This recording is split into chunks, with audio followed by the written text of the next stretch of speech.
ఈ పైల్స్ అనే దాంట్లో నెక్స్ట్ వచ్చే కంప్లైంట్ బ్లీడింగ్. చాలామందికి మోషన్ అయినప్పుడు బ్లీడింగ్ అవుతూ ఉంటుంది. వీళ్ళకి యూజువల్లీ మోషన్ అయిన తర్వాత బ్లీడింగ్ అవుతుంది. ఈ బ్లీడింగ్ అనేది పెయిన్ఫుల్గా ఉండదు. ఫిషర్కి హెమరాయిడ్స్కి తేడా ఏంటంటే ఫిషర్లో పెయిన్ ఉంటుంది, బ్లీడింగ్ ఉంటుంది. హెమరాయిడ్స్లో బ్లీడింగ్ ఉంటుంది కానీ పెయిన్ ఉండదు. మనకి మోషన్ అయ్యే దారిలో 3 రక్తనాళాలు ఉంటాయి. కుడిపక్క 2, ఎడమ పక్క 1 ఉంటాయి. సో వీటిని వీనస్ సైనోసాయిడ్స్ అంటారు. సో మనం ఎనీథింగ్ ప్రెషర్ పెట్టినప్పుడు, కాన్స్టిపేషన్ వచ్చినప్పుడు, ఆ ఇంట్రారెక్టల్ ప్రెషర్ అనేది ఎక్కువైనప్పుడు మనకి వీనస్ సైనోసాయిడ్స్లో కంజెషన్ వస్తుంది. రక్తం నిలిచిపోతూ ఉంటుంది. నిలిచిపోయి అవి ఎంగార్జ్ అవుతాయి. సో ఎంగార్జ్ అంటే కనుక వాపు. ఆ వాపు రావటాన్ని ఎంగార్జ్మెంట్ అంటాం. సో దీన్ని హెమరాయిడ్స్ అంటాం. దీనిలో గ్రేడ్స్ ఉంటాయి. Grade 1, grade 2, grade 3, grade 4.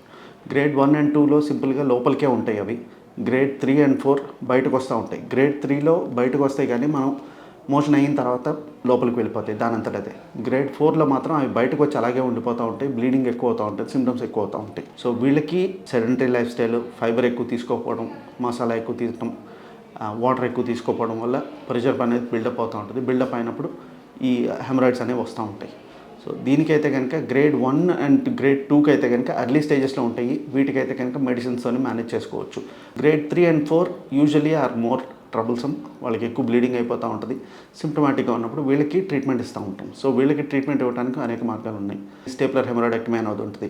ఈ మధ్యకాలంలో బాగా పాపులర్ అయింది లేజర్ హెమరాయిడోప్లాస్టీ. ఈ లేజర్ హెమరాయిడోప్లాస్టీ అనేది చాలా సులువైన మార్గం and it's very minimally painful. త్వరగా రికవరీ కూడా ఉంటుంది.